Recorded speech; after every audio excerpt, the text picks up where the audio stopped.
यह कहानी एक छोटे से गांव की है जो चारों तरफ घने जंगलों से घिरा हुआ था। गांव के लोग सादगी और शांति से अपना जीवन बिताते थे, लेकिन एक रात कुछ ऐसा हुआ जिसने पूरे गांव की शांति भंग कर दी। गांव के बच्चे सुरेश, राजू और राधा खेलते खेलते जंगल की ओर चले गए।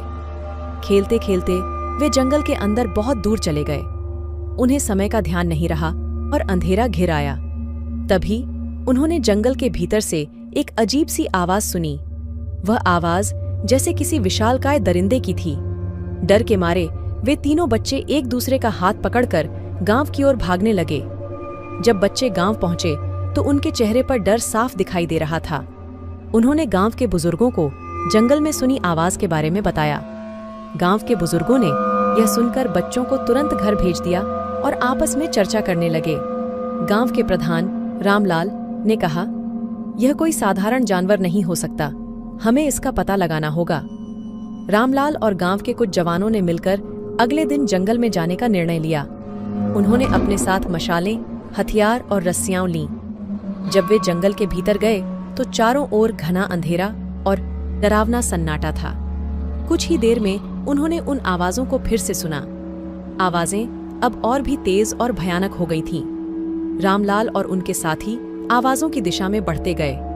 कुछ ही देर में उन्होंने देखा कि एक विशालकाय दरिंदा एक पेड़ के नीचे खड़ा था। वह दरिंदा एक भयानक शेर की तरह दिखता था, लेकिन उसकी आंखें लाल और चमकदार थीं। उसकी दहाड़ से पूरा जंगल कांप रहा था। गांव वालों ने कभी ऐसा जानवर नहीं देखा था। रामलाल और उसके साथी दरिंदे के पास जाने की हिम्मत नहीं कर पा रहे थे। तभी दरिंदे ने उन पर हमला कर दिया। रामलाल ने अपनी मशाल उठाई और दरिंदे की ओर फेंकी। दरिंदा आग से डरकर पीछे हट गया। रामलाल और उसके साथियों ने उस मौके का फायदा उठाकर दरिंदे पर हमला कर दिया, लेकिन दरिंदा बहुत ताकतवर था। गांव वालों ने यह देखकर समझ लिया कि इस दरिंदे को मारना आसान नहीं है। उन्होंने अपने जान बचाने के लिए जंगल से बाहर भागने का निर्णय लिया। भागते भागते उन्होंने गांव पहुंचकर सभी को दरिंदे के बारे में बताया। गांव में हड़कंप मच गया। सभी लोग डर के मारे अपने घरों में छिप गए। गांव के बुजुर्गों ने एक आपातकालीन बैठक बुलाई। उन्होंने फैसला किया कि उन्हें किसी तरह उस दरिंदे से निपटना होगा। गांव के एक बुजुर्ग ने बताया कि उन्होंने पास के गांव में एक तांत्रिक के बारे में सुना है जो भूत प्रेत और दरिंदों को काबू में कर सकता है। रामलाल ने तुरंत तांत्रिक को बुलाने के लिए 2 लोगों को भेजा। तांत्रिक जब गांव पहुंचा तो उसने पूरे गांव का निरीक्षण किया। उसने दरिंदे की आवाजें सुनी और समझा कि यह कोई सामान्य जानवर नहीं है, बल्कि एक दुष्ट आत्मा का प्रभाव है। तांत्रिक ने गांव वालों को आश्वासन दिया कि वह उस दरिंदे से निपट लेगा। तांत्रिक ने अपने साथ कुछ औषधियां, मंत्र और यंत्र लेकर जंगल की ओर प्रस्थान किया। गांव के कुछ लोग भी उसके साथ गए। जब वे दरिंदे के पास पहुंचे तो तांत्रिक ने अपने मंत्रों का जाप शुरू किया।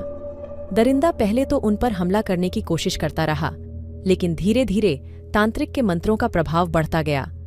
तांत्रिक के मंत्रों के प्रभाव से दरिंदा धीरे धीरे कमजोर पड़ने लगा और अंततः एक भयानक चीख के साथ वह धराशायी हो गया। तांत्रिक ने दरिंदे की आत्मा को काबू में करके उसे हमेशा के लिए उस जंगल से बाहर निकाल दिया। दरिंदे के अंत के बाद गांव में फिर से शांति लौट आई। गांव वाले तांत्रिक का धन्यवाद करते नहीं थकते थे। तांत्रिक ने गांव वालों को सलाह दी कि वे जंगल में सावधानी बरतें और बिना कारण अंधेरे में जंगल में न जाएं। इस घटना के बाद गांव वालों ने हमेशा अपनी सुरक्षा का ध्यान रखा और तांत्रिक के उपदेशों का पालन किया। गांव में फिर कभी दरिंदे का साया नहीं पड़ा और वे सदा सुख शांति से रहने लगे।